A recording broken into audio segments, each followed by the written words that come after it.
Peace. What's the word? What's happening, everybody?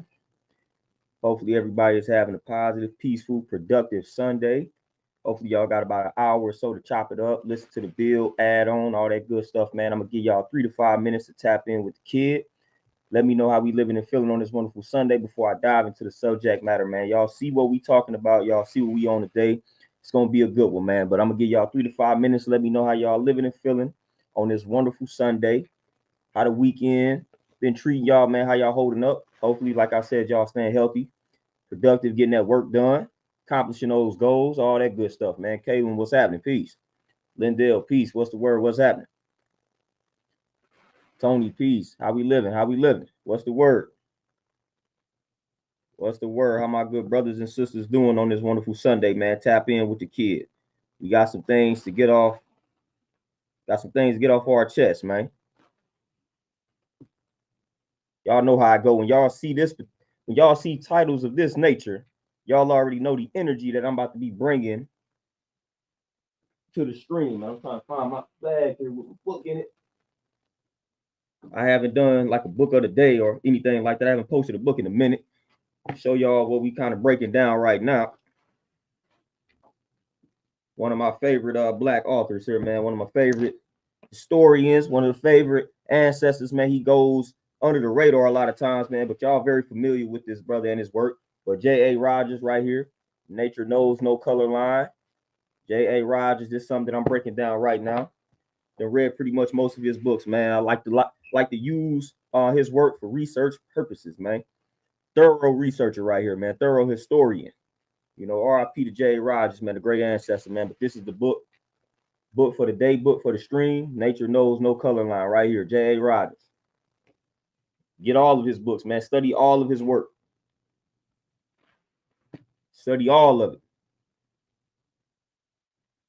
Tony, what you say? Working on my health for now. I'm down to 245 from 270. Next, I'm working on my finances. Let's get it. What you trying to get down to? What's your ideal weight, man? What you striving to get down to?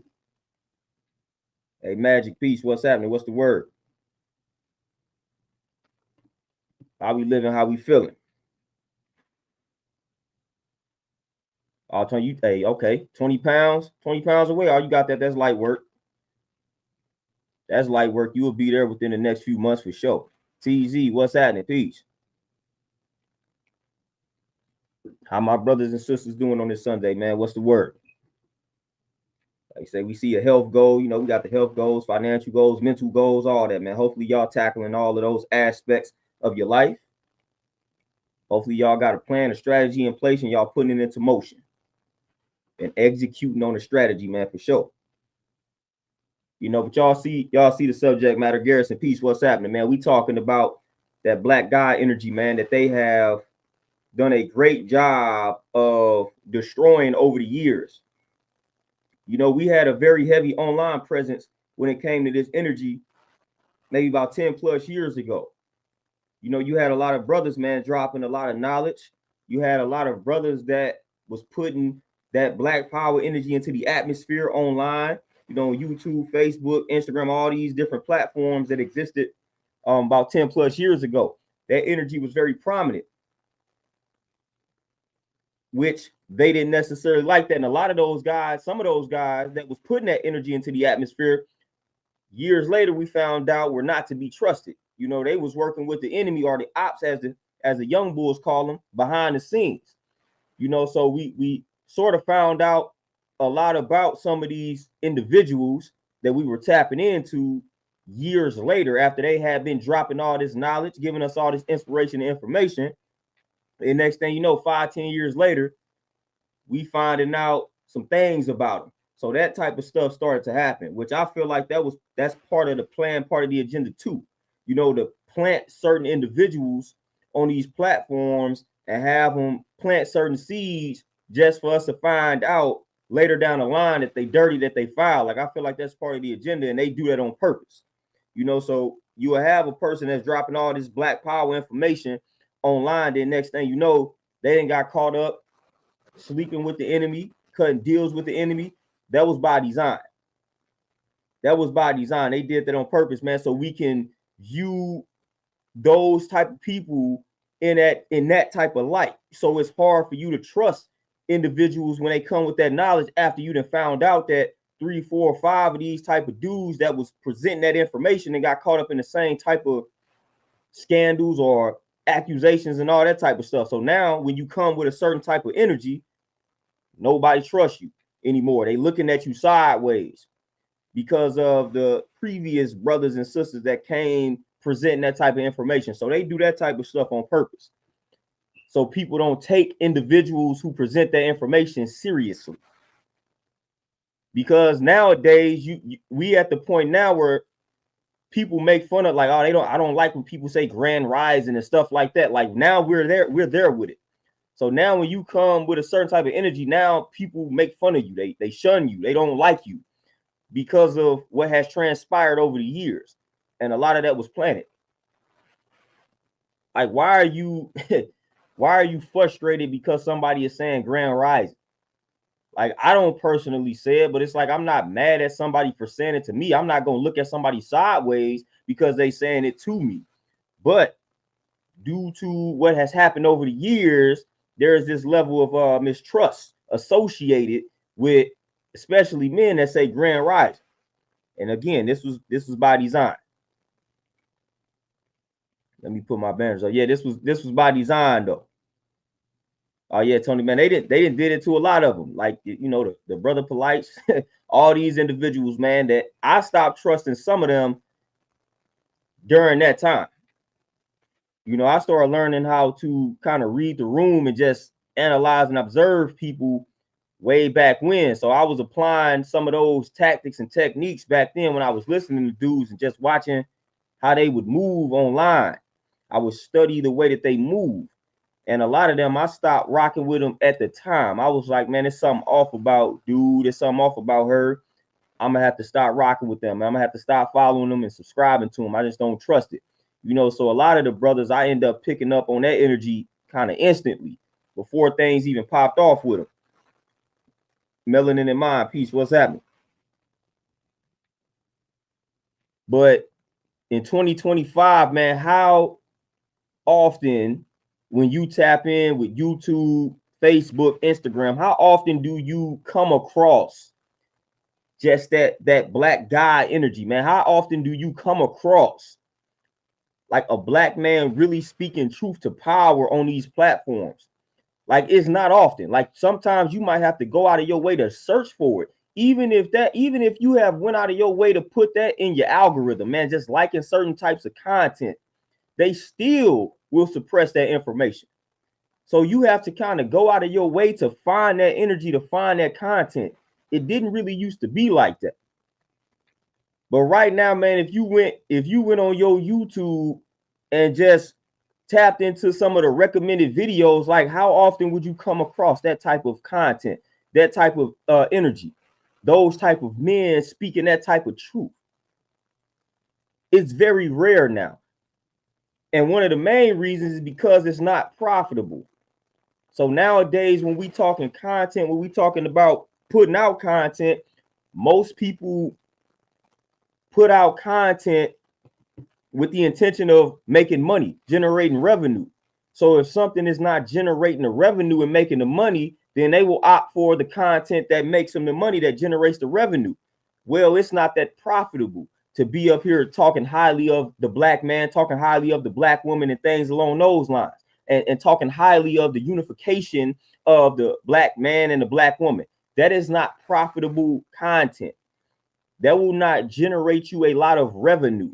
If anything, that will cause for you to, hold on, chaos, reign, peace, what's happening? What's the word? If anything, that will cause for you to become demonetized if you start talking like that too much, too frequently. You know, so they have made it less profitable for somebody to talk about that. So even some of the individuals that used to talk about that, you see where the mentality of certain folks are. You know, they talk a good talk, they talk a good game until that truth slaps them in the face, man. So a lot of these folks was talking all that black power talk back in the day, and then all of a sudden they start seeing things shift, like it's not profitable to talk about it anymore. They can't capitalize off of this content anymore. So they started shifting their content. I saw a lot of that. Man. So when you that type of person, I don't rock with you. I don't trust you. If you just going where the money is at, I don't trust you. I don't trust you. I don't rock with you. You know, you will lose my support if you didn't lose it before that, because a lot of times, like I said, I was able to kind of pick up on that with individuals before they even fully transition into talking about some other content. You know, if you just doing it for the money and you feeble like that and you fickle, I don't rock with you. I don't rock with you at all. I rock with people who have a purpose. And I rock with people who don't deviate from that purpose, no matter the financial opportunities that exist elsewhere. Like, I rock with people who stick to their purpose, man. They stay on their square, no matter what is happening financially when it comes to that purpose. Those are the people that I respect and I rock with. But unfortunately, we don't have a lot of that when it comes to people creating content. They striving to go where the money is at. They striving to go where they striving to put out content where they can go viral. You know, so nowadays you just find everybody talking about the same exact things. Like, when I get on YouTube, man, literally I have to search for stuff that's different. Nowadays, man, when you tap in, man, you just see everybody talking about the same exact thing. And that's part of the agenda. This has been done by design to get us all to operate and function on that same frequency.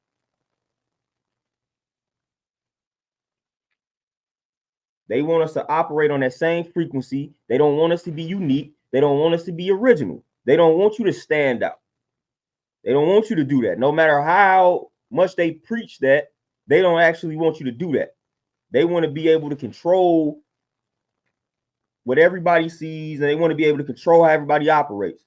And they know one of the biggest means to control people is to control the media, to control the information that they consume. You know, and YouTube is a good source of media for a lot of folks. So they're not about to allow certain types of content, certain types of media to appear on YouTube. You know, so they have done a great job at suppressing certain pieces of content, certain types of content.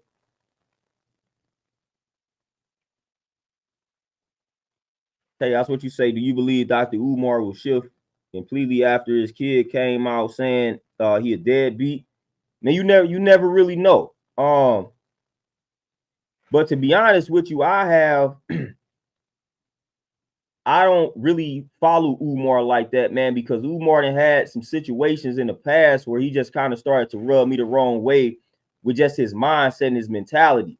I just started getting rubbed. I started to get rubbed the wrong way from dude back when he was trying to get the donations for his school and some of the things that he was saying at the time. Like, I was like, nah, I don't really, that's not a good approach. When the way he was talking about people for not donating to his school. Like, when he started to go off on those type of tangents, man, I stopped fooling with him. But content wise, you never know. You never know. As far as him switching it up and transitioning, you never know. Because they make it very lucrative to talk about certain things. So I'm not shocked by anybody if they transition or when they transition. So that wouldn't surprise me nor shock me. But I haven't even really been tapping in to dude like that because, like I say, man, he started to rub me the wrong way a minute ago. Like, the way he was just talking down on people or just talking bad about people for not donating. You know, when it comes to things like that, man, you just got to watch the energy that you put into the atmosphere, man. You put good energy into the atmosphere, people going to support what you do. The people that need to support it, they will support it. You know, I don't have to get on here and beg for people to donate to my school, beg for people to donate to my gym, man. If people want to do it, they're going to do it. You know, if people rock with you, they're going to rock with you. It's just that simple. I don't have to be saying, man, y'all going to spend y'all money on this and that, but y'all, like, I don't have to really be doing all that, man. That's unnecessary. Yeah, that's unnecessary. Talking about the grits, you know, y'all buying the grits up and all that type of stuff. But y'all ain't donating to the school, man. You was getting donations. Appreciate the people who donated. Don't shun the people who, you know what I'm saying? Like, appreciate the people who are donating or who have already donated to you. That's what you have to do. That's business one-on-one. Appreciate your current customers, your current clientele. Show them appreciation. Stop going after the people that haven't donated to you. You know what I'm saying? Like, appreciate the people that have. Yeah, Garrison, and that's and it's even cornier when I see the male content creators do that. That's weird, fam. Like, that's weird. Like, all I'm gonna do is put it up on the screen. But when you verbally, and the reason why I put it up on the screen, because people have asked me, like, man, what's your Cash App? So it's to eliminate that. But when you get up on the camera and you start talking about donate to the kid like every 5 minutes, like, that's weird. That's weird. And I've seen that. I'm like, man, I didn't think dudes did that. Like, I didn't think the men on YouTube did that until I actually started seeing it. I'm like, that's what we really on?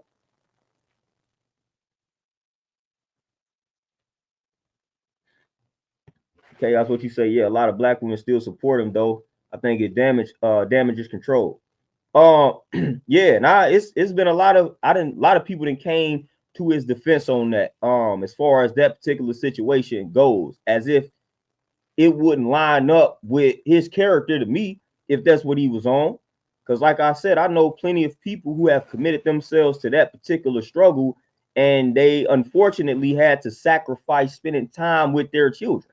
So I know of plenty of examples that show and prove that, you know, so that wouldn't be surprising, or that wasn't surprising for that to come to the surface.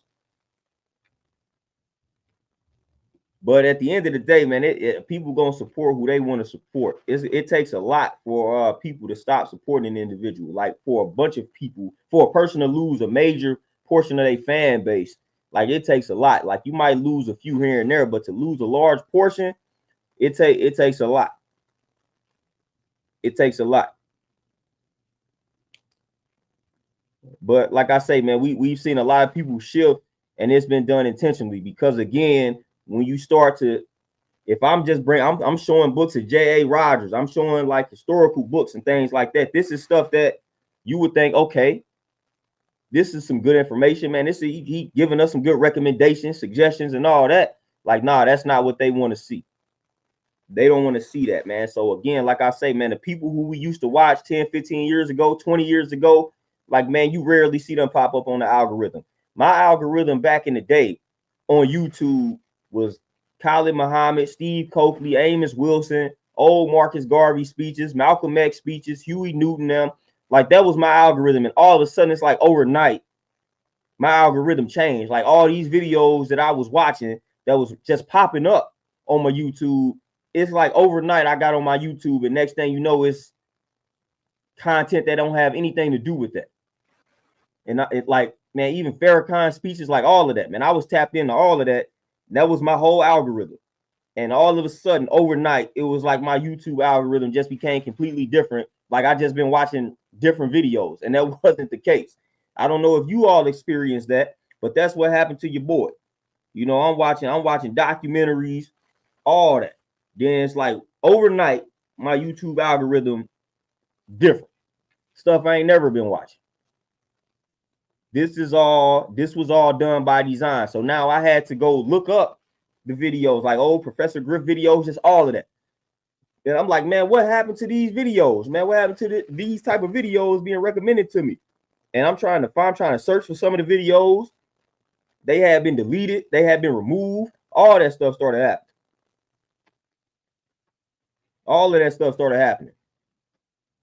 So it was like randomly overnight, my YouTube algorithm changed, and not for the better. So I don't know, like I said, I don't know if you all experienced that. Let me know if you had the same experience, but that's what happened to me. All of a sudden, overnight, my YouTube algorithm was different.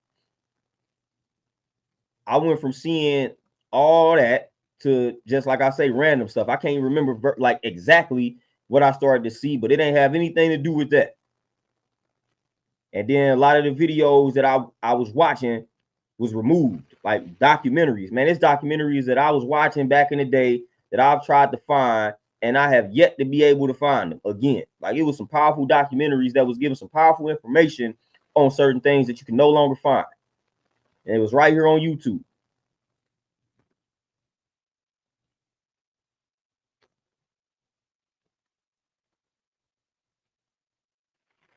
Reese, what you say? Most young people I listen to tell me that the old heads are the reason we in this mess. So most times they don't want to hear history or go back to anything. They rather figure it out themselves, which is funny because that's pretty much every generation. You know, that's pretty much every generation where there's a disconnect between the OGs and the young bulls. Because even my father back in the day, he was talking about when he was coming up and how the old heads looked at them and how they looked at the old heads. So this is just it's literally a cycle. This happens this every generation.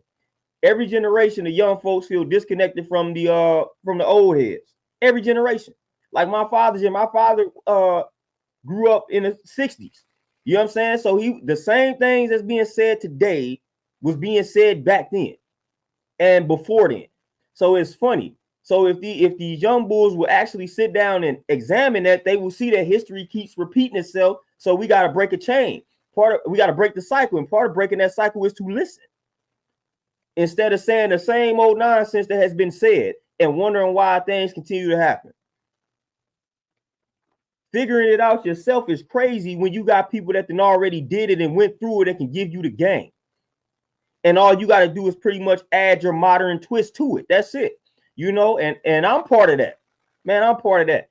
There's plenty of things that I could sit back right now and admit that if I just would have listened to my pops, it would have moved differently. And my pops had the same scenario. He had situations where he said, man, if I would have listened to the old heads that was telling me back when we first moved here what to do, if I would have listened to them, I'd be in a better position right now. You know what I'm saying? Like I would have been able to retire, this and that. My pops has admitted this. So because he didn't have his father.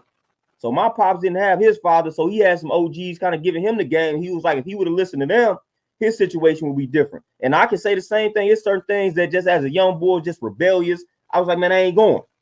If I just would have listened, things would be different. And some of the stuff he was telling me then, I didn't understand it then, but I understand it now. So young bulls, when y'all hear us say this, please take this to heart. You got some of us, man, that wish we would have listened to the OGs back at the time when they was giving us game. Do not repeat that mistake, man. When some OGs are breaking it down for you, giving you some game, please internalize that, man. Please take that seriously. Now, again, that don't mean implement and insert everything they telling you to do. You got to use discernment. You know what I'm saying? But don't just write it off simply because, oh man, y'all old here's the reason this and that, or this is old school and this don't do it. Don't write it off simply because of that. Listen to what they telling you, man. Listening. Just listen. Listen to what they tell you and then use discernment. Just listen. Just listen, man. There's certain things, man. Like I say, I'm 20 years later, I'm like, dad, man, they told me that. I should have, all I had to do was listen. Like you don't want to be in that position. You don't want to be looking back on your life, then going back 20 years, like wishing you would have listened to somebody. Like that's not a good feeling. It's not a good feeling when you look back at something 20 years ago. It's like, dad, man, they told me not to do this, or they told me to go this way and I went that way. If I would have just went this way, this what would have happened. That ain't nah. Sometimes life is as simple as just listening to some wisdom. Like straight up, man, we make life extra complicated. Life can be much simpler if sometimes we just listen.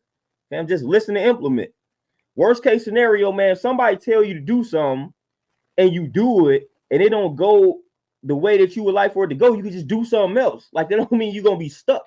So I don't be understanding that. Like they be telling us to do simple things.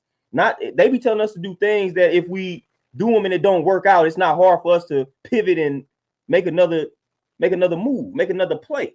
You know, so again, that worst case scenario, man, you implement something that one of the OGs told you, you don't like how it's moving, man, you pivot in another direction. It's not that complicated. It's not that complicated, my brother Antonio. Peace, what's happening? Beats by Bless, peace, what's happening?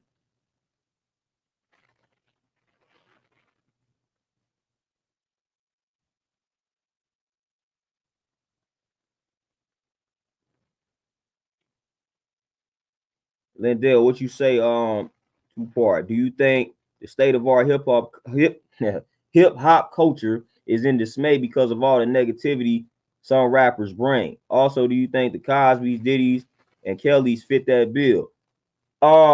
Hip hop. So Boom.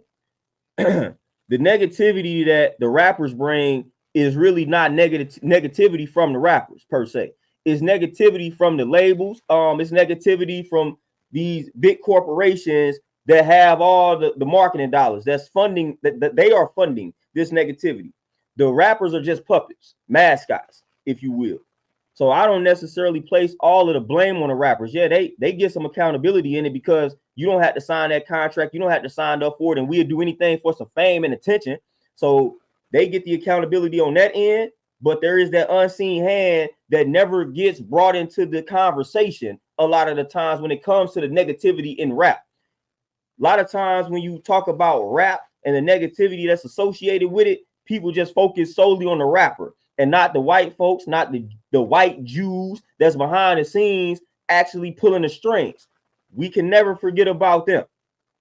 We can never forget about them, man. You know how many conversations or interviews that I used to tap into and rappers that I was studying that was talking about they wanted to put certain types of records on their albums, but the label was like, nah, we can't be putting that type of energy on the album. We need for you to talk about this.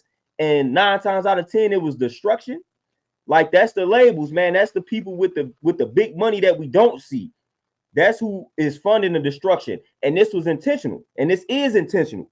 When you see the Sexy Reds, when you see all these acts, man, like, this stuff is intentional. Intentional. They putting money behind them, and they want a lot of people to think that this stuff is happening organically. But then they also got us into a state due to years of this conditioning to where we crave that toxicity. You know what I'm saying? Like, we crave that destruction. So for the most part, they got us wired and conditioned to crave that. So now it's nothing. You know, now if you want to get to the black population, just put out the negativity. And more than likely, you're going to go viral. More than likely, people are going to tap in because they have conditioned us to like drama, to like violence and destruction. They have conditioned us to like these things. So now, like, the work, they don't have to put in as many marketing dollars. They don't have to put up much of a fight or an effort to get this type of content or this type of music to stick because they have conditioned us over the years to like the negativity. That's why they had to stop all the conscious rap. That conscious rap was killing them. It was killing that agenda. It was killing that plan because a lot of people was gravitating towards that conscious rap because we could relate. You know what I'm saying? So they say, hold on, we got to phase this out. We got to phase this out. And that was part of destroying that black guy energy because a lot of those conscious rappers at the time, man, they was 5%ers. They was Nation of Islam. You know what I'm saying? They was on that type of time. They was affiliated. You know what I'm saying? We got Wu-Tang. We got Brand Nubian, Poor Righteous Teachers, Cam. Like, we can Paris, man. All these dudes, when you look them up, Public Enemy, Chuck D, them at the time, Professor Griff, like, these people were affiliated with the Nation of Islam, or they were members of the Nation of Islam, 5%ers, all of that type of good stuff, man. So that was that black guy energy. You know, you was able to see 5%ers like on MTV. You're not gonna be seeing nothing like that. And you're not about to be able to turn on your TV, man, and see this type of hoodie on there, and we actually talking about what it represents. They not gonna have that go down. No, they not gonna have that go down at all.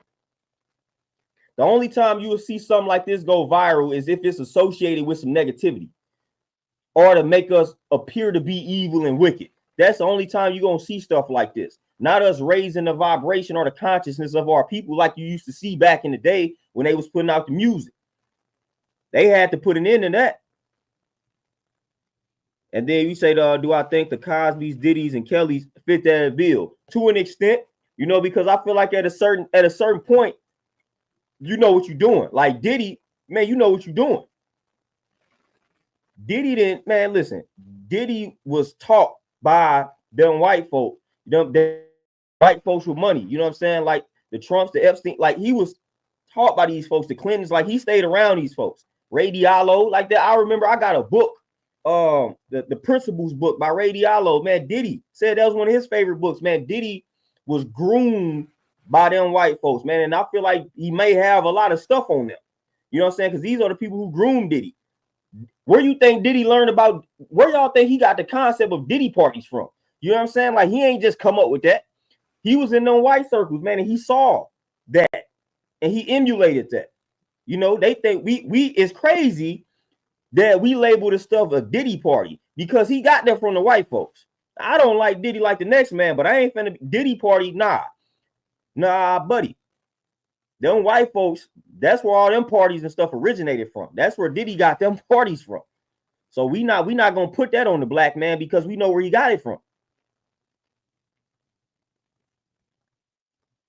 Diddy was around, he was around them white folks with the money, and they was inviting him to their parties, you know, and he started emulating them. They didn't, you know, told him what to do, told him how to throw these parties, and he put it all into motion.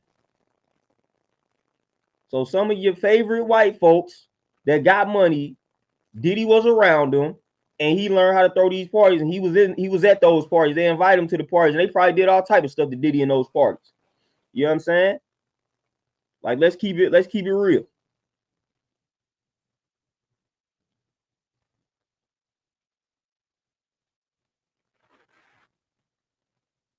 Roddy, you say there is some connect, but every 20 years we gotta do a better job or have a male succession plan for the youth. And you know, and the crazy part about it is I feel like I feel like the disconnect is really simple. I feel like listening. Like, we make things more complicated. I feel like listening is just, that's the disconnect. Listening. All we gotta do is just listen. That's it. And I'm talking about on both sides. The OGs got to listen to the young bulls. The young bulls got to listen to the OGs. Listening. That's it. Listening. Because when you listen, you are able to gain an understanding. Even the succession plan that you're talking about for the youth, they have to listen. They have to listen to the plan. If they are trash at listening, then it doesn't matter if we have a succession plan or not. So listening is the key. We have to do a better job of listening. I have realized over the years that no matter who you talk to in the community, very rarely do you come across a black man or a black woman that just listens, fam. Like, how often are you involved in a dialogue where both parties are listening to one another? It is rare, and that's sad. It's rare to have a conversation where both parties are listening. Notice I'm saying listening. Like, I'm emphasizing listening. Like, you hear people, but you are not listening. You are not comprehending. You are not fully digesting what's being said. You know, a lot of times we hear, but we're not comprehending and listening. That will kill all of the disconnect, because that's what I was on when I was a young bull. Like, I was mad at the OGs because I was just like, man, y'all not listening to what I'm telling y'all. Like, y'all not listening. And at times I wasn't listening, but that was the disconnect, listening or lack thereof. There was no listening going on, you know? So we don't be listening. Everybody just wants their way to be the way. Like, if we listen, then we can reach some common ground. Man, we could reach some common ground if we just listen. Because a lot of times we really be saying the same thing. It might be a few different words, or the language might be a little different. You know what I'm saying? But a lot of times we be saying some similar things, man. We just don't listen though.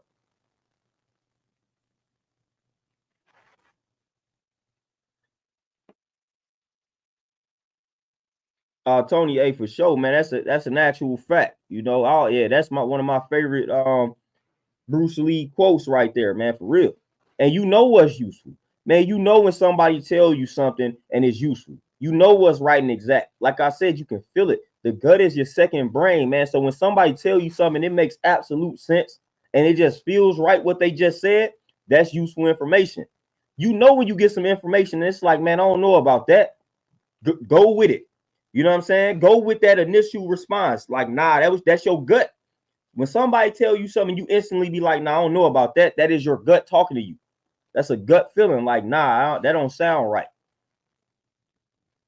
You know, you got 3 ways to go with it.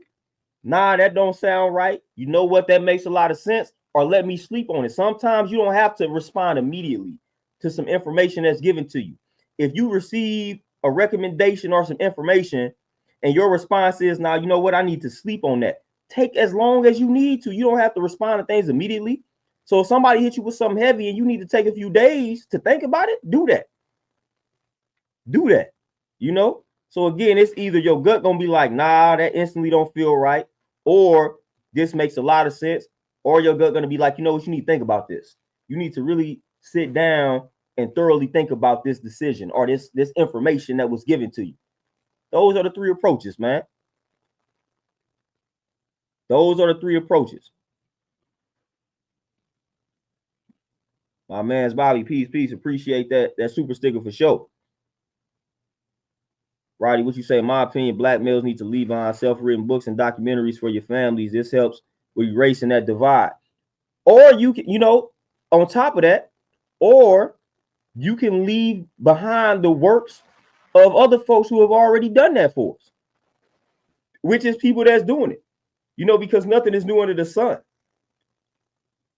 Nothing is new under the sun. So it's like with me, I'm always passing out books. It's a few people that maybe tapped into this stream that can vouch for that. If I feel like if somebody is following me and looking up to me and I'm moving in a certain way and they acknowledge the way that I move, well, if the way that I move was inspired by the works of my great elders and ancestors, then I'm going to give them that information. I'm going to give them that book. I'm going to be like, hey, I can't take credit for the way that I'm moving right now because I got it from Message to the Black Man. So read this, and then you're going to see how this impacted the way that I move. And I've done that. Read Revolutionary Suicide by Huey Newton, and then you can see how I applied a lot of what's in that book to my life. It'll start making sense. So we can write it ourselves, or we can give the game that we absorbed. We can give them the books that we took in, that we read. Because again, for the most part, a lot of that is already out here. A lot of it is already out here. We just got to become well read. We got to do the knowledge so we can pass it down. So a lot of brothers, unfortunately, have stopped doing the knowledge, so they're not able to pass these things down because they're not well versed when it comes to our story. That's why, to me, it's pivotal. It's critical for us to be well versed when it comes to our story, man. Read the J.A. Rogers, Amos Wilson, John Henry Clark, Dr. Ben. Read these books, man. Read them, study them, so you can pass this game down.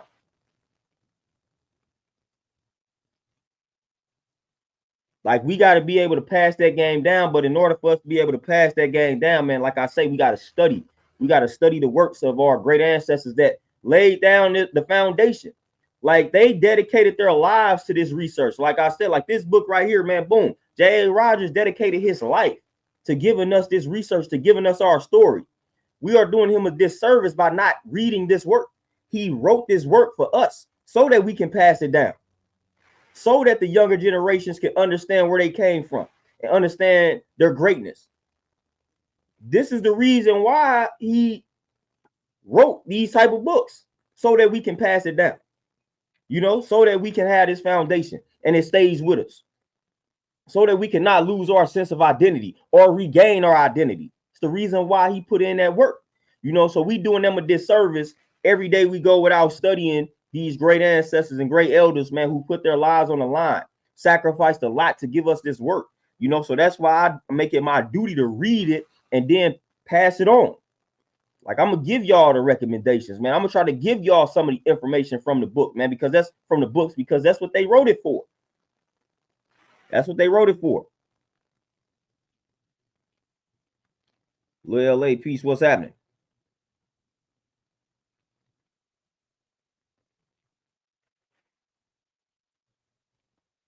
Roddy, for sure. And I'm quick to tell brothers, I don't have any problem with street music, especially if it's authentic. As contradictory as that may sound, I only have a problem with street music when I know it's fake, when I know this person that's rapping about it is not about that. If this is truly what you experienced, I love to hear it. I like to hear authentic music by authentic people, no matter how gruesome your experience may have been. I just like for it to be real and authentic. So I have no problem with street music. Some of it, like, I listen to the street artists, the ones that's really about that life. Like, I listen to that because it paints vivid pictures of what's going on, what went on, all that type of stuff. I have no problem with that. But balance is everything. Balance is everything. Balance is everything. And they don't want balance. They do not want that balance, because at the end of the day, especially as we get older, that street music is gonna be cool, but at the end of the day, the older we get, the more mature our minds become. So the older we get, we're gonna gravitate towards the least destructive music. You know, when you 35, it's like, all right, man, I'm trying to hear some Common or something now. Like, I don't want to keep hearing about people shooting up folks. You know, you might have been you might have become a family man now. You're not trying to hear that. You know, you might respect it still, but you're not trying to hear that as often as you were trying to hear it back when you was 18, 17, 16. When you're 35, you might need to hear something smoother, man, something more positive, something more uplifting. You know, so at the end of the day, that's why they don't want that balance to exist, because they know the older we get, we're going to start gravitating toward the least destructive music. And then you done got older, so now your children are around that least destructive music because that's what you're playing. So they was like, no, we got to eliminate this balance. They destroyed the women. Like when they had Lauryn Hill and Badu out here balancing out Lil Kim and them, like they ain't like that at all, to the point where they messed with Lauryn Hill head so bad she didn't even want to come out and put out any more music. So they killed the women with it. Killed them. Killed him. Tony, yeah, exactly. Ray Diallo was his mentor for sure. You know, so I'm studying these folks. I'm like, let me study the monsters, let me study these folks. So I'm studying them. I got that book right behind me because I'm learning the game. Lorenzo, what's happening?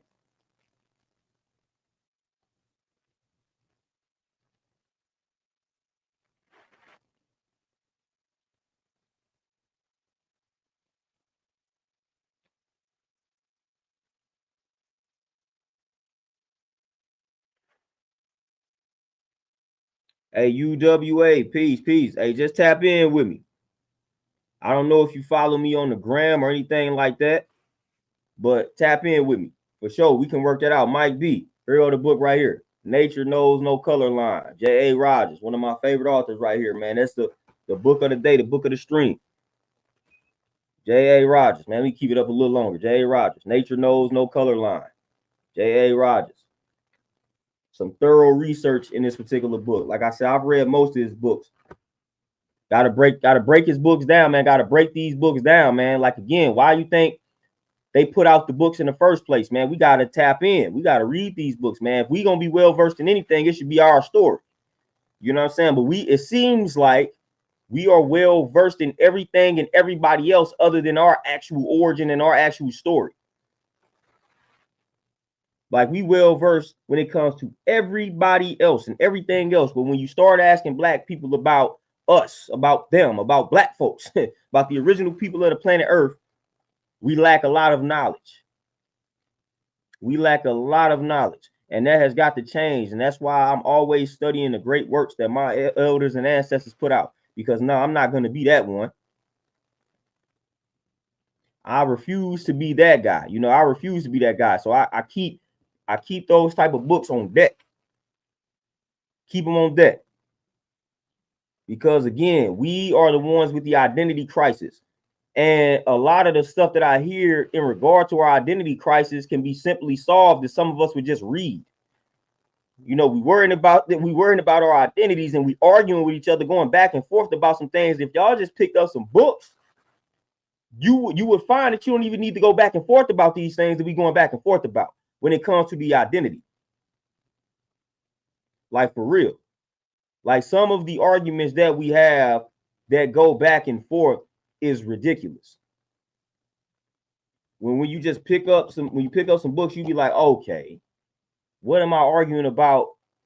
What we call ourselves when we were all of these.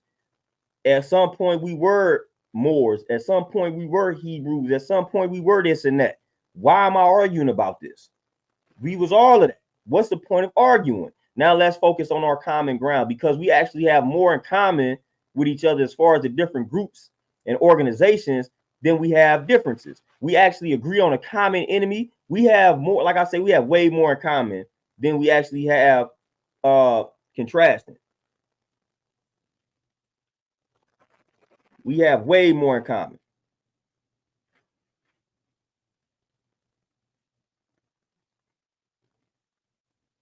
Reese, I'm gonna take both of them because you can't have one without the other for real. You can't have one without the other for real. If I go straight to wisdom, then I skip the step.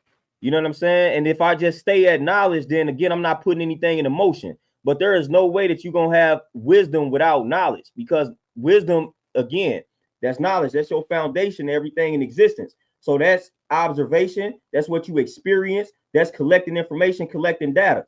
You know what I'm saying? So notice I said within that experience. So there is no wisdom.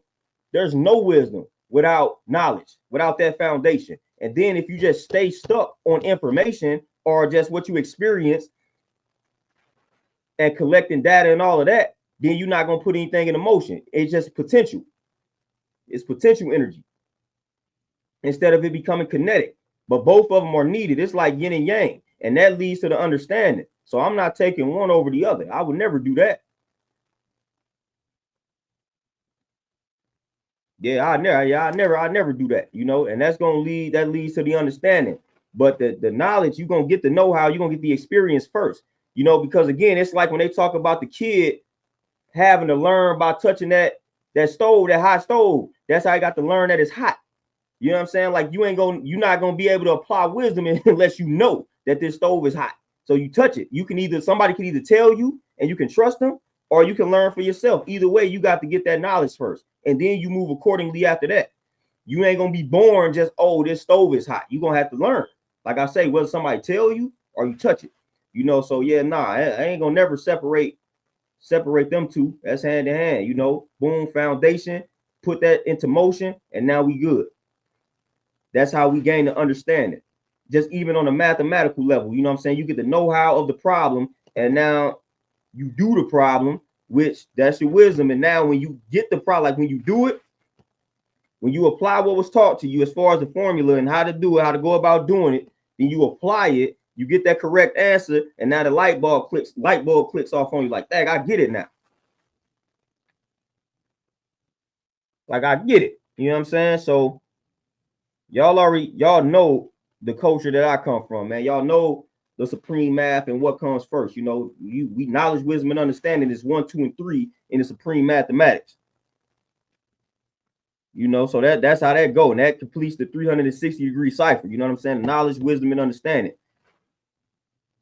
That's 3 120s give 360 degrees. You know, so that's how we tend to operate. But y'all already know.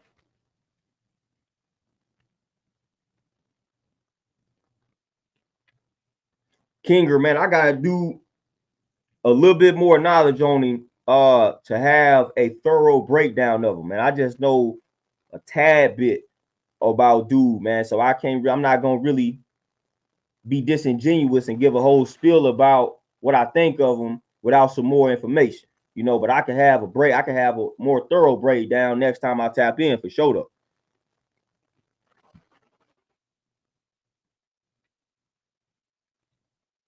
Terenzo, exactly, man. And what's funny is we looking for ourselves, man, and that's funny. You know, looking for something that you already like that's within you. You know what I mean? Like that's what's funny about it. And even with that, man, it's like kind of an oxymoron, like a paradox, I should say, paradox. Like when you tap in and you look within, then that's when everything that you need starts coming to you. You know what I'm saying? So that's the funny part about how life works. When I started tapping in, when I started looking within, then it was like book recommendations started coming to me. Like the book recommendations started coming to me. So I didn't have to go out and find books. Like it just started popping up to me. So when I looked within and I started to really understand who I was, then it was like, bam, next thing you know, I see this book and I see that book. So all this stuff started coming to me. So that's why I started buying the books that I bought, because it was like I tapped into myself. I started asking questions, and boom, it was like I see a book. This book will pop up, and I'll be like, man, I have a dream, and a book will pop up to me in a dream. I'm like, let me grab that. So I didn't have to search. So a lot of times people be asking me what books to start with, and how did I know what books to start off with? It was like a lot of that was that. Like I was tapping into myself. I was asking powerful questions. You know, I was operating on a certain frequency and vibration and all of that, and things came to me. So everything that came to me, I read it because it came to me for a reason. I ain't have a dream about a book to not read the book. You know what I'm saying? Like a book didn't just pop up on the screen for me to be like, I'm gonna ignore that. You know what I'm saying? Like I when stuff came to me, I tapped in instead of ignoring it. You know, I had a long history of stuff coming to me and I ignored it. Like I stopped doing that. I stopped doing it.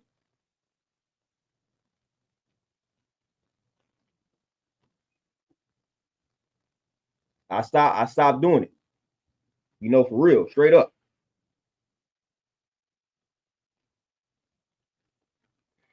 Reese, what you say? Why I read? To learn about myself when I can experience who I am, looking for within myself. It's a lot.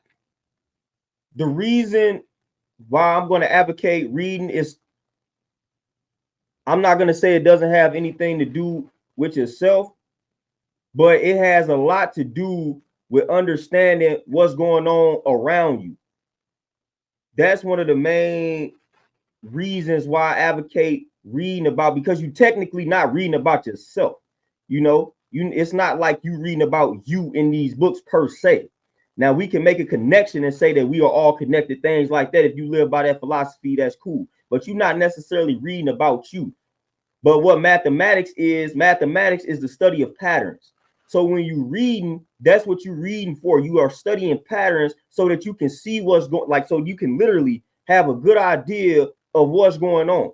We have a good idea of what's going on, what they hiding from us, all that type of good stuff. And then you start connecting dots, and it will help you operate at a different type of frequency, opposed to just trying to experience all this type of stuff on your own.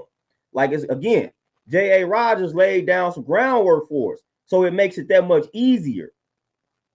Again, we could take the path of least resistance. Fam, some of this stuff we don't have to experience. Some of this stuff we don't have to sit around and wait for it to come to us. Some of it was literally given to us.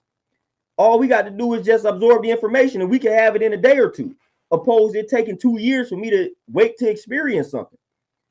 You know, you might read one of these books and find yourself in one of these books.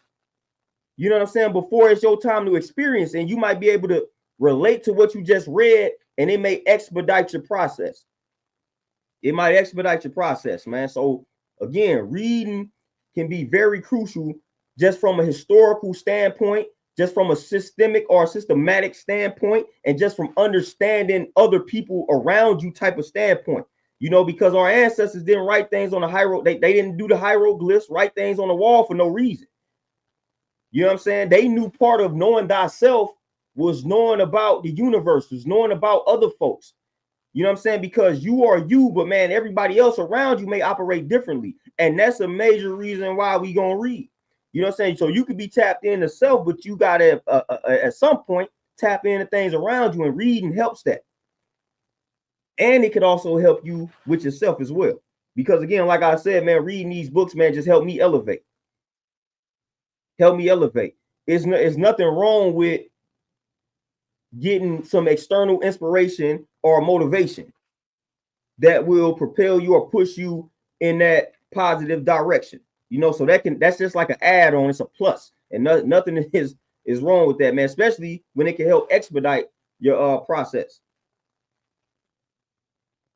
Because at the end of the day, and this is something that I had to accept for myself, like, at the end of the day, man, we done all been through what we done been through in life. And I don't know about y'all, I can only speak on my personal journey. But it was a lot of things that I went through in life to where I suppressed a lot of energy, fam. Like, I suppressed a lot of rage, a lot of anger, a lot of animosity. So it's a lot of things that's corrupted within me, man, just due to life. You know what I'm saying? So I done been holding on. It's still things that I'm sorting through, like mentally. Like, it's still things that I got going on mentally. So with me knowing that, I know and understand that at the end of the day, due to the fact that it's a lot of other stuff that I got to sort through when it comes to certain things, like, I need to get that from the outside. I need to get that from somebody else. I need to get that from another source. You know what I'm saying? Because there's other things that I'm working on internally. So I'm not going to be able to solve all of my problems just simply by looking within and experiencing or experimenting. Like, I'm not going to be able to solve everything on my own. You know, and none of us believe, like, our ancestors didn't believe in that. That's why we said it took a village to raise children. We have a village mentality. So I can't solve everything on my own simply by just looking within myself.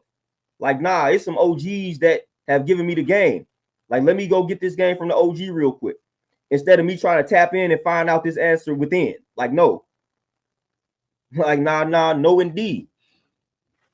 You know what I'm saying? Depending on what it is that I need, like, give me that outside source. Give me that external source from that trusted individual. Now, certain things, like, yeah, I'm going to tap in. I'm going to trust myself more so than anybody else. But it's certain things, man, just do the other things that I got to sort through because of how life hit your boy. Like, nah, I ain't got time to try to figure this. I ain't got time to tap in within and figure this out. So let me tap in with somebody who this is what they do. But every culture that our ancestors was a part of advocated reading and studying. Everyone. This is why they destroyed the libraries. And this is why the white folks, when they was conquering our people, they destroyed the libraries. Why would they do that? Why would the libraries be one of the main targets? Like, why would that be the case? I remember Professor Griff way back when, in one of the videos that probably don't exist anymore, said they when they was following him, how they burned his crib down, and that's where he had all his books. They burned his crib down where he had all his books. So when you got information, when you got an information base for Black folks, and there's some powerful books at that information base, when things pop off, that's going to be one of the first things that they destroy. Because when you got a lost people, we may be having knowledge of ourselves, but to educate the youth, we got these books. You know what I'm saying? We could get these 5, 6, 7-year-olds these books, and we can paint ourselves in a positive light, in the right and exact light. That changes the game. So it's one thing for us to tell them about themselves and positive reinforcements and things like that. But when they see that in books too, it's a problem. It's a problem. Just how the opposite was true when we was back in school and we didn't see those images, them images of us. And we saw, the only time we saw those images of us is when we was being enslaved. That affected us. When we saw that in the books, when we read that in the books, it affected us negatively. So the same thing happens when we see that in the books in a positive light. When we see ourselves in a positive light, it affects us. It affects the children. So books are powerful. And every culture understands that. Books are powerful, for sure. So you can get information from a lot of different ways. And books is one of those ways. You know what I'm saying? So if you got to get your information from a book, get it from a book. I prefer to get it from all them angles. Of course, I'm going to live and learn. Like, of course, I'm going to experience things and gain some knowledge and wisdom and all of that from that, of course. But, man, so again, I've also learned plenty about myself from reading. You know that, and man, it's just like, don't even get me on the spiel of reading, man, and just the benefits of doing it and how you can apply what you read to self, man. That's just what you got to do, man. You got to take something from a book, man, apply it to self. And when you're reading about people that look like you, that's easier to do. When I'm reading about people who look like me, it's easier for me to take that information and apply it to life, apply it to self, and elevate. It's easier.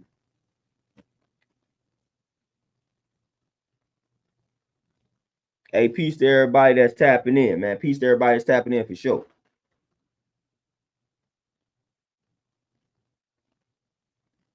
You know, but man, hey, I'm trying to tell you, when you start even like business, you know, that's one of the degrees I'm in. Every person in business that I study, every person in business that you will study, they all got one thing in common for sure. They all talk about the importance of reading and how many books they read per year. Every last one of them. I haven't studied a successful person in the world of business yet that hasn't stated the importance of reading. I've not studied one yet. Every business person that has reached the level of success, business-wise, that you will strive to reach, they always talk about the importance of reading, and they start recommending books. Every last one of them. I promise you. I got 1 million business books because I had to read them for school, and they all mention the importance of reading. Every last one of them. no matter who wrote the book. Every last one I'm going to talk about how important it is to read. Every last one of them. I almost want to say I feel like reading only really gets a negative vibe in the Black community for real. I'd have been around other groups of people, you know, and I'd have been around other groups of people where some of the individuals don't read, but they don't never really view it in a negative light per se. It just might not do it. You know what I'm saying? Like when I was in school, white for that, all the white kids over there didn't read, but even the ones that didn't necessarily talk bad about it. Like they just didn't do it. But when I start getting amongst my people, now you getting questioned. Why are you reading? You get called boring. Like it's like little stuff like that. Like what? You know what I'm saying? So now you getting shunned because you read.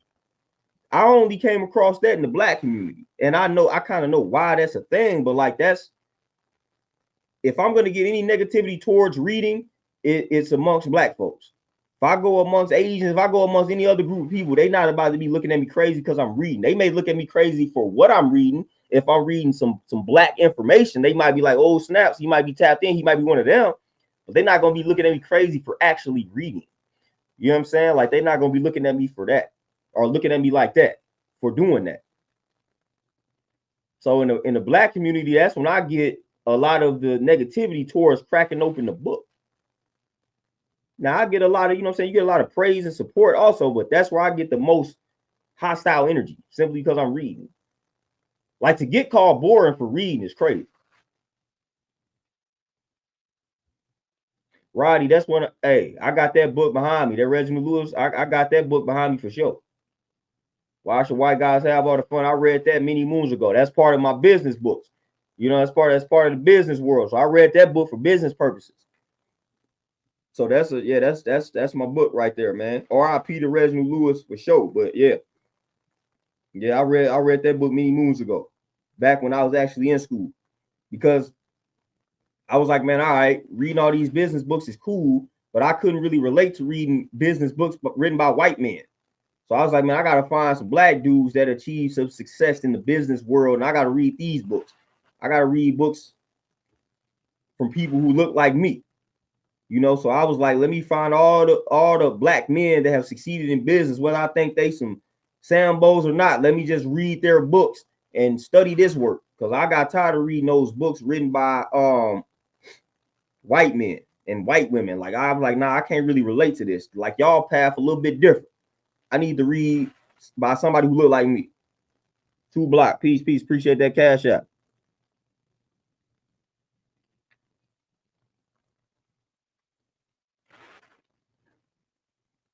Oh yeah. Reading, man. You read and you watch documentaries. You lame, like for real, boring. You know what I'm saying? Like if you, for the fellas that's in the dating pool, if you out here with the average sister and you like on Saturday night, like we gonna spend the day reading and watching documentaries, that might be the end of that.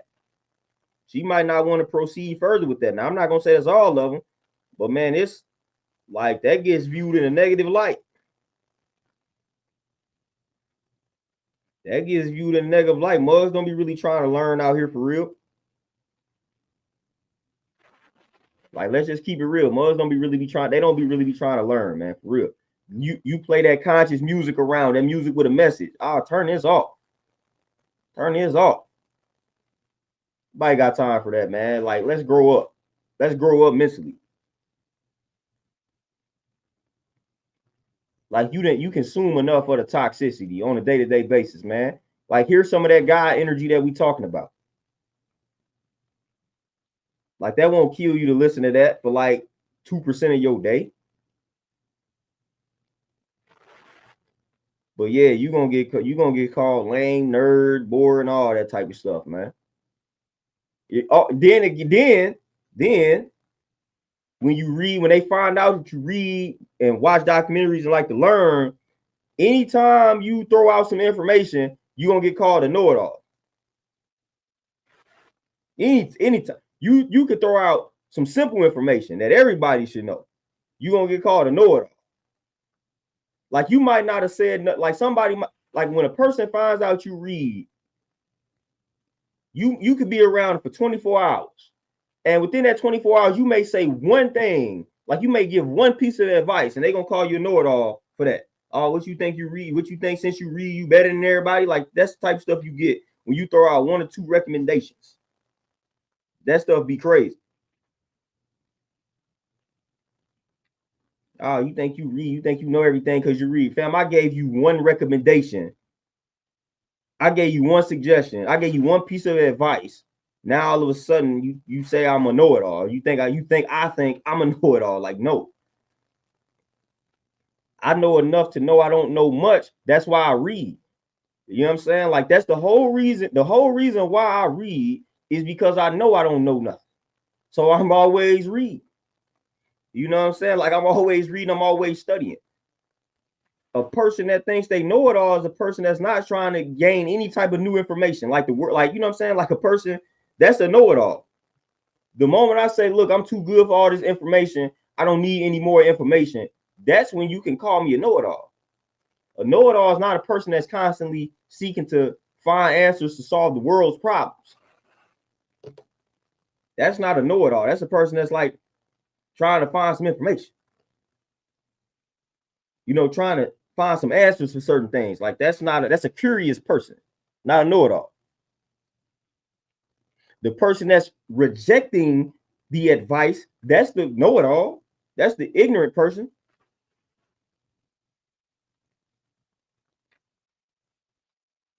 Mike B, you say my family refused to grow. Oh man, listen.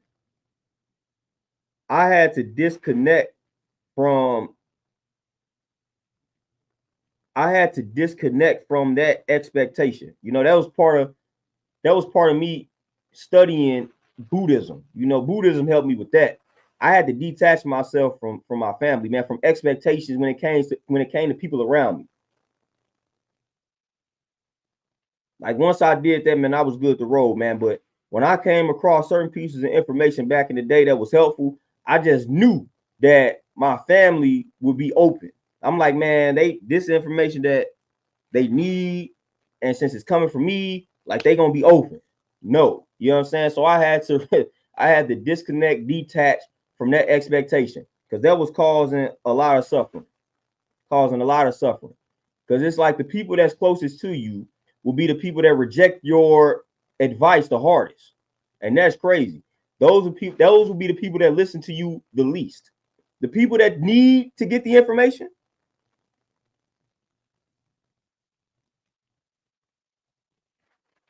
The people that need that information for the most part, those be the people that have the hardest time receiving that information.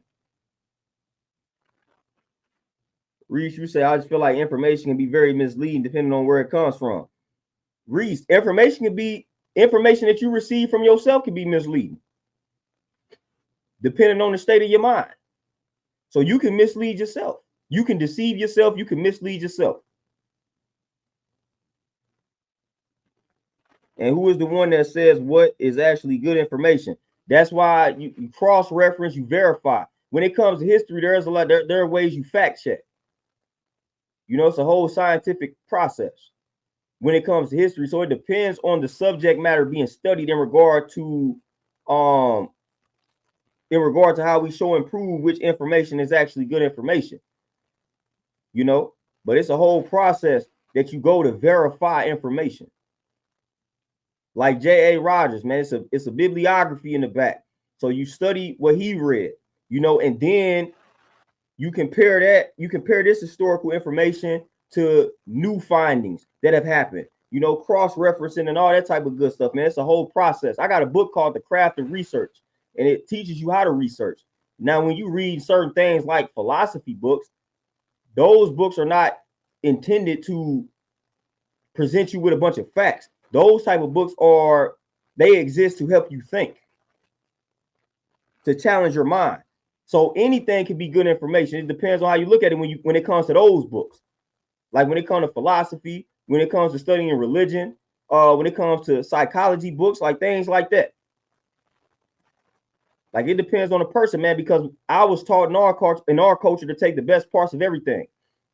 We settle on the best part. We don't settle on the poor part. So it don't matter what I read. it's going to be some good information in that book because I'm going to settle on the good information. I'm going to settle on the best part. And the best part to me in that book is something that I can apply to myself, apply to my life, and use it to elevate my life. So if you read 300 pages in a book and you didn't come across anything that's good information or useful, then that's on you. You know what I'm saying? Because there is not one book that I haven't read in my life to where I didn't extract some good information. I don't care what the book is. The book could be in total opposition to something that I actually believe. I'm still going to find something useful in that book because that's subjective as far as that goes. But when it comes to like history, when it comes to like math, science, certain things like that, yeah, we can verify what's right and exact. But that's a whole process. But certain books literally exist to challenge the mind, to challenge your thinking, to challenge what you think you know. You know what I'm saying? So that's for the most part. And then a true scientist, when you operate on a scientific level, you striving to read books that actually challenge what you believe.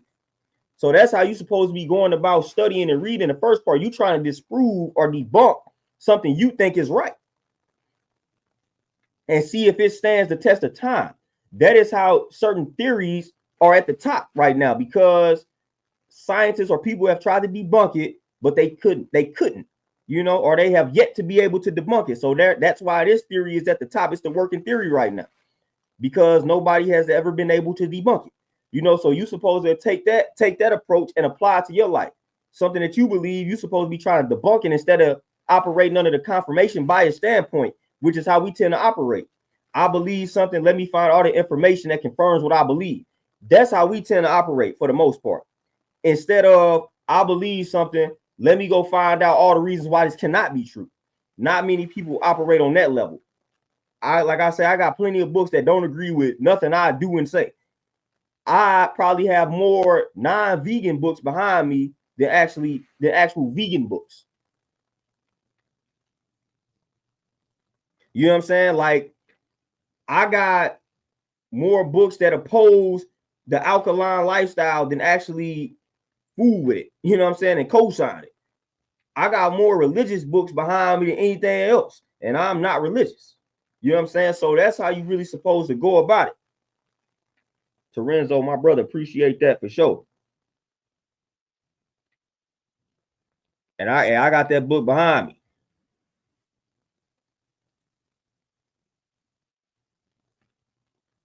Reese, nah, fam, nope. I'm not gonna say that's why our people are on different time, and two, because of too much information. Not too much information from books, because folks don't read books. They got too much, they getting too much information. Reading books is a slower process. Reading books is a slower process. We got an information overload because of YouTube and Google, not from reading books. If we just read books to get the information, that's a whole slower process. We got information overload because somebody can just Google something and they just going to accept what's on the first page of Google. Real research doesn't say do that. Real research doesn't say do that at all. Real research doesn't say watch a video on YouTube or Google something and whatever it says on the first page, that's right.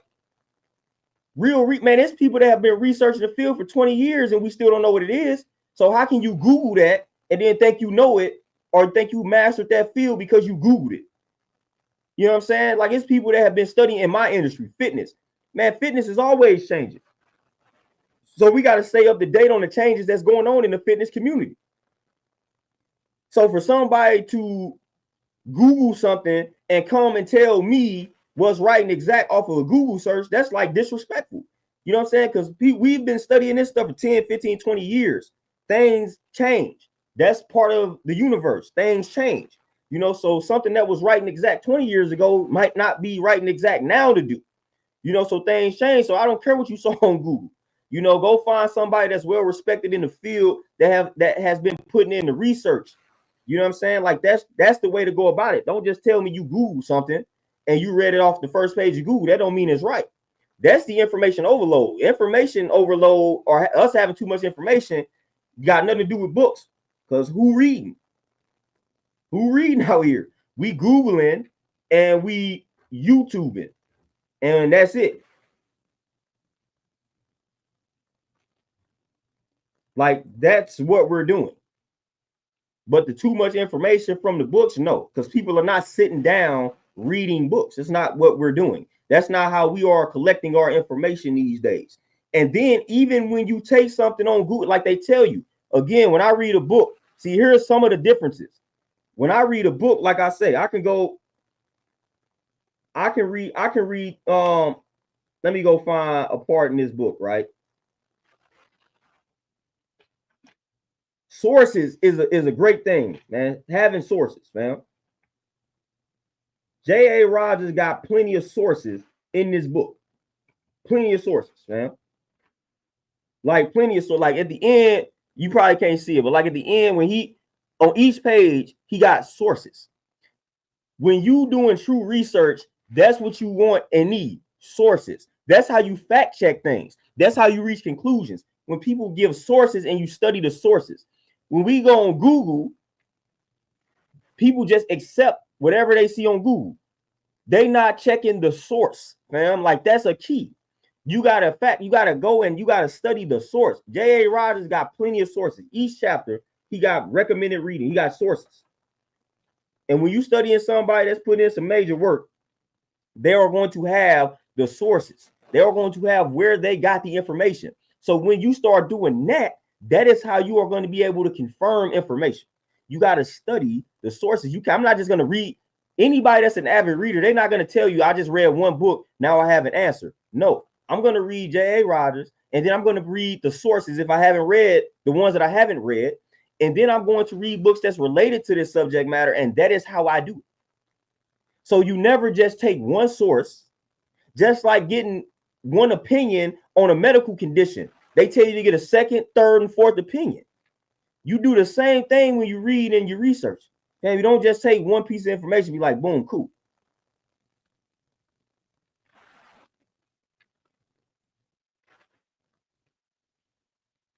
Reese, no, listen to me, brother.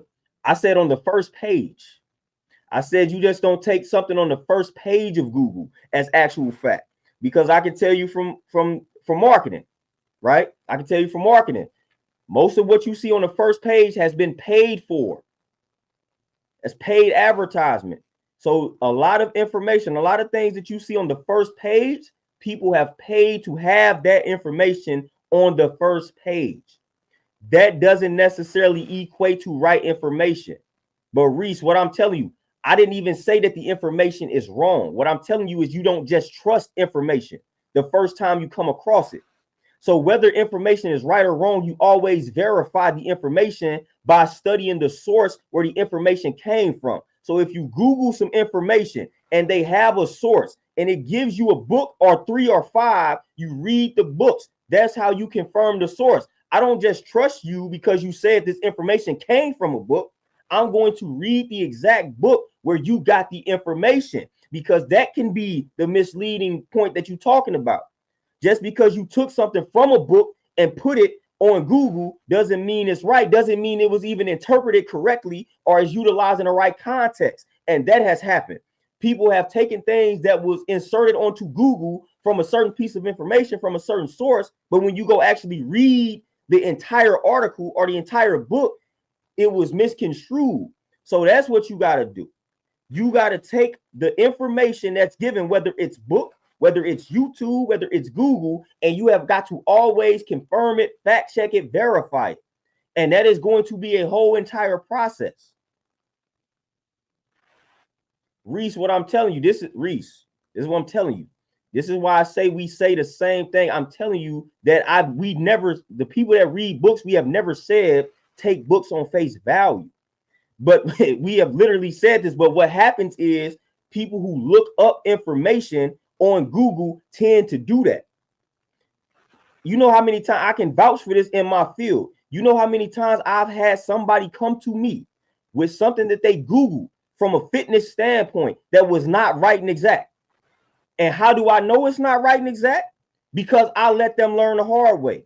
They said they found this out on Google and I don't go correct them. And I know it's wrong, but I'm going to let them experience it because they think they researched it. And then they go implement it and it doesn't work. But I knew it wasn't going to work. I knew it wasn't going to work. Why? Because what they looked up was paid for to be there.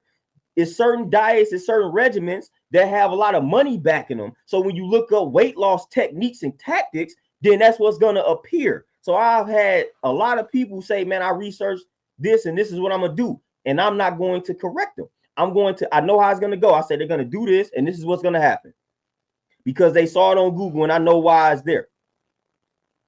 I know exactly why it's there. And 99% of the time, exactly what happens.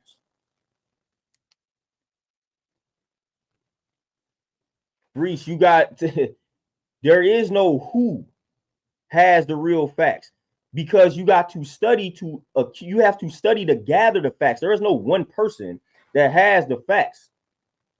Like, no, you might come across 20 people, 100 people who saying the same thing, but you got to study to find that out. So it's not a who. It's not a who. I'm not going to tell you one person has the facts, fam, because when you're doing all this studying, what you're going to do, you're going to study all different sources, and that's how you're going to reach a conclusion. And these sources are going to come from different angles. Different angles. And then you might have some people that's actually in the field that's doing it like that, well, that's trusted. You know, so again, it just depends. It depends on the subject matter. It depends on the topic. It depends on the information. But there is no one who. You know what I'm saying? That's not how that works when it comes to verifying the correct information or verifying information to begin with. Because you have to be in verification mode. So you're going to always study the sources. Like read this book by J.A. Rogers and then read this entire book and try to disprove the historical evidence that he laid out in this book. And the way that you are going to strive to disprove that is you are going to read his sources, and then you are going to read information that's related to that, that's up to date, and you're going to compare and contrast that. And you will be able to either disprove something or you're going to be like, okay, this is accurate. Because this book was written 60, 70 years ago. And you have read work 10, 20, 30, 40, 50, 60, 70 years up to the point from that writing, and they all saying the same thing. That means what he said then is right and exact because you have studied the work from that day up to this point, and it's corroborated and it's all saying the same exact thing. Now, if you read something from a book that was written 60, 70 years ago, and then 70 years later, right now today, they have found out some other things to be true due to further research on the subject matter, then it's like, okay, now we got to work from that. But that's how you do it. That's how you study. That's how you research. And some of this stuff is not, you're not going to be able to tap in internally and know these things. You know what I'm saying? Like you're not going to be able to do that. You're not going to know the types of people who went up into Europe and Spain and conquered those folks without reading. You know what I'm saying? Like you're not going to know that they called themselves Moors without going to get that information and then fact checking it.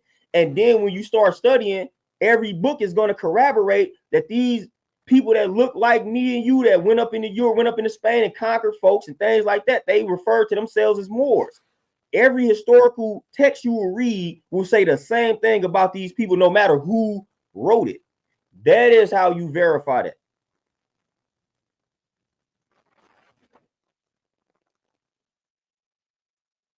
Reese, you read other people's opinions for one, you do that for psychological purposes.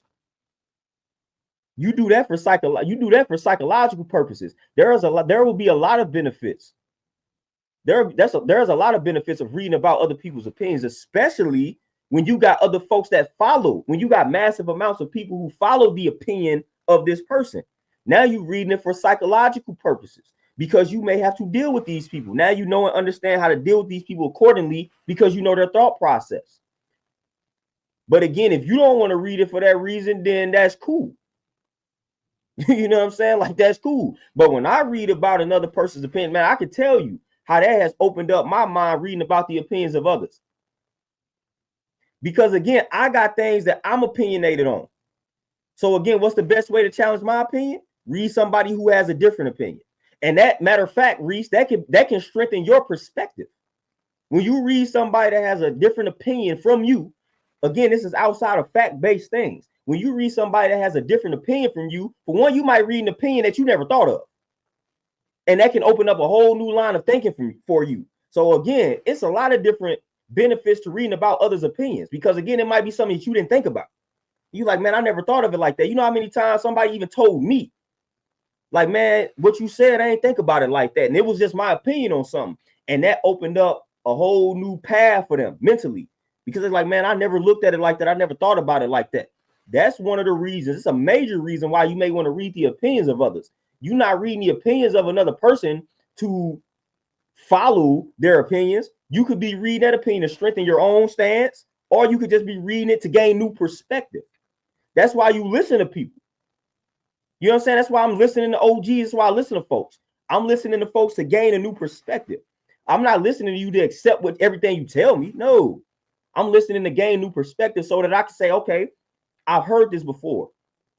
OG over here kind of said the same thing. So now I come across another OG that got the same thought process. Now I'm finna operate accordingly.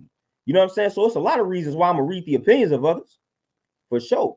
But again, I'm taught to take the best part of everything. So it doesn't matter what I read. I can read anything and I'm going to gain something from it. I don't care what it is.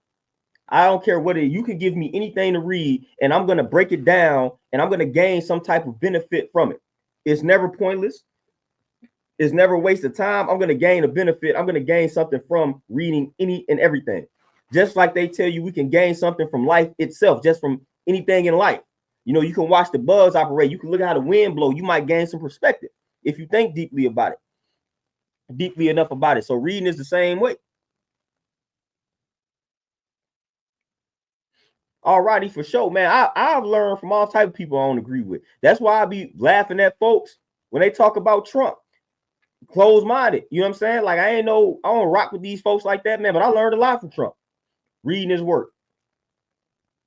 Sometimes you learn what to do and what not to do just from listening to other people, whether it's their opinions, whether it's fact-based, whatever it is, don't matter.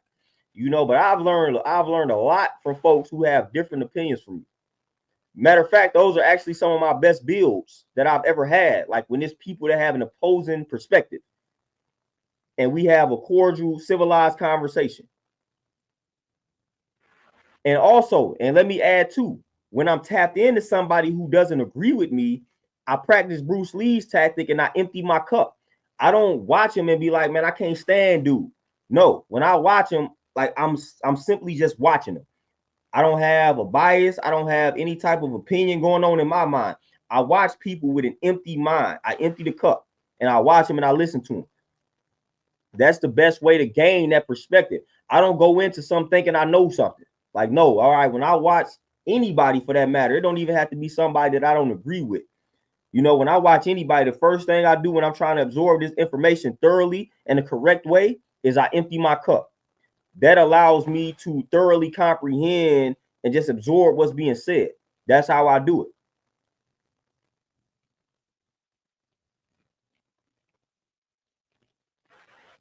But y'all, man, with that being said, man, I done went over my time for the day, man. Hey, I appreciate y'all, man, tapping in with the kid.